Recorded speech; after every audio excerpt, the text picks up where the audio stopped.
This is Krista Moore, and welcome to the Women for Nikki interview series. And we have an opportunity to interview various leaders within the Women for Nikki organization and really learn more about their passion for Nikki and what are some of their thoughts on why women in particular should be voting for Nikki Haley. So I want to introduce you to Morgan Vina.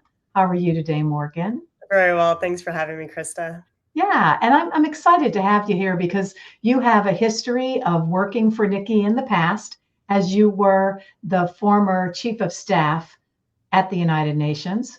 And you've also taken a strong leadership role within Women for Nikki. So why don't you give us a little bit of introduction on how you met Nikki and why you're involved in her campaign today? Great question, Krista. And I've been looking forward to this discussion. I first met Nikki when I was working for the Senate Foreign Relations Committee, and I covered international organizations for the committee for Chairman Bob Corker. And I also had the opportunity to vet, brief, and shepherd many a presidential nominee through the Senate confirmation process. And Nikki was one of my nominees. I had the opportunity to meet her and work with her team and help her move through the Senate confirmation process. I knew early on that Nikki was going to be someone special. What I really appreciated was her candor, her sense of humor, her grit, and her grace throughout the entire time. Senate confirmation process, as you know, both sides of the aisle will tell you, is pretty brutal, but she handled it just beautifully. Particularly, she was really able to sort of make that transition from the Senate up to the United Nations quite seamlessly. And it was just really a joy to get to know her through that process. That experience in getting to know her, you got to see maybe her style of how she leads others or how she communicates her vision. And I'd like to just maybe touch upon her leadership style for a moment. How would you describe that, or what are some things that you experienced about her leadership? Well, as I mentioned, I got a bit of a taste for that during the confirmation process. She is the perfect combination of grit and grace, national interests at the United Nations, dealing with China and Russia in particular. She was really able to navigate those dynamics in a way that bolstered U.S. national security interests, but also brought them on board. And we saw this in particular with the sanctions on North Korea. Yep. And when you use the term grit and grace, I understand that, being from the South. And when I think about grit and grace and a female leadership style, it's almost managing or leading with authority and toughness, but yet with like velvet gloves, right? Absolutely. I mean, you said it so well. One of the things that I think is it's such a stark contrast to see her and Donald Trump against one another in this primary season. Nikki has a completely different approach to leadership than Donald Trump does. She speaks softly but firmly, and world leaders take her seriously. Donald Trump screams, throws tantrums, changes his opinion, one day to the next, completely inconsistent. And Nikki, what we really need right now is Nikki Haley to bring that maturity, that leadership, that stability, that normalcy back to U.S. diplomacy and U.S. leadership abroad. And one of the things that I had noticed just in how Nikki communicates to others is really around using the term we. It's we. Even when she's not taking like full credit for what she did as a governor or what she might have accomplished as an ambassador, she uses the term we, where that to me is a big difference between, let's say, someone like Donald Trump, where it's more I centric. Have you noticed that? You probably see me grinning ear to ear here because everything we talk about with Team Haley is it's a team. We are Team Mhm. Haley.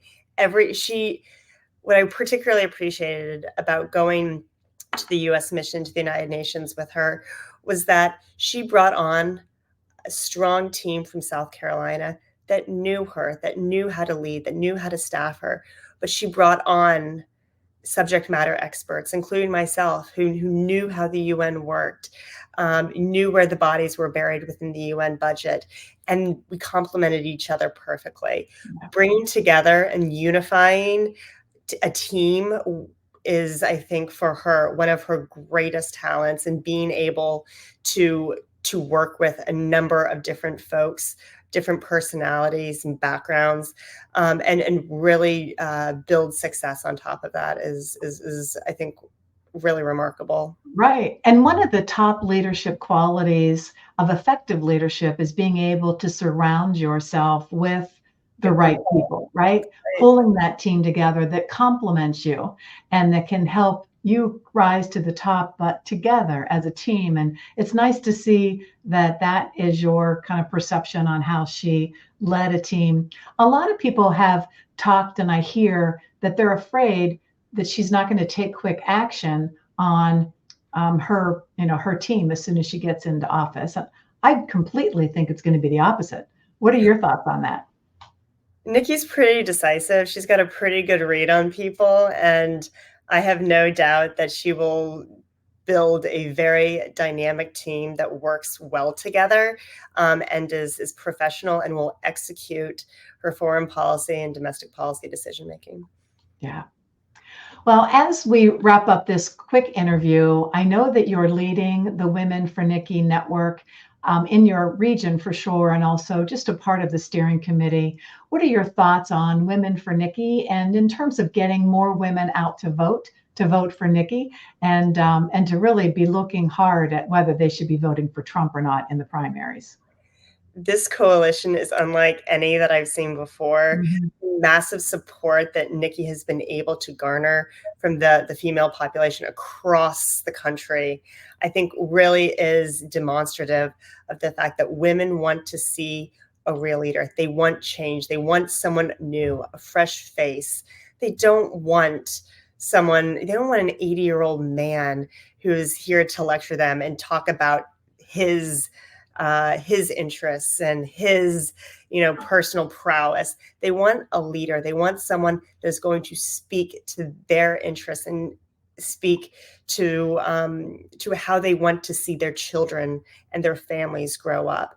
And so I truly feel Nikki is that face. She is that leader. The time is now. Yeah. And you know what? That Nikki now is exactly right. I know I come from it from a grandmother's perspective. You're a mom. And I know that the investment that we're making in our time to help with this campaign in the Women for Nikki Coalition is that an investment. It's like the best thing I could be investing in for the future of my family and my kids. So I'm sure you feel the same way. Absolutely. I mean, I look at our candidates today and think about how I explain them in the future to my 3-year-old daughter. And we have a real opportunity with Nikki Haley. I sigh and I think about how I would explain to my daughter that we have that the Republican Party nominated a man that was convicted of a sexual assault as for president. I mean, the idea of that really is disheartening. Mhm. A man that has been convicted and charged with so many crimes. I would like better for our country, and I want better for the future for the country that my daughter is going to grow up in. Right. Well, let's get out there and vote for Nikki. And we've got to keep pulling from the Women for Nikki network. Down at the bottom, you'll see that you can join womenfornikki.com and join our organization and help get Nikki into the White House. Thanks So so much, Nikki, Morgan. I yeah, appreciate Nikki, you.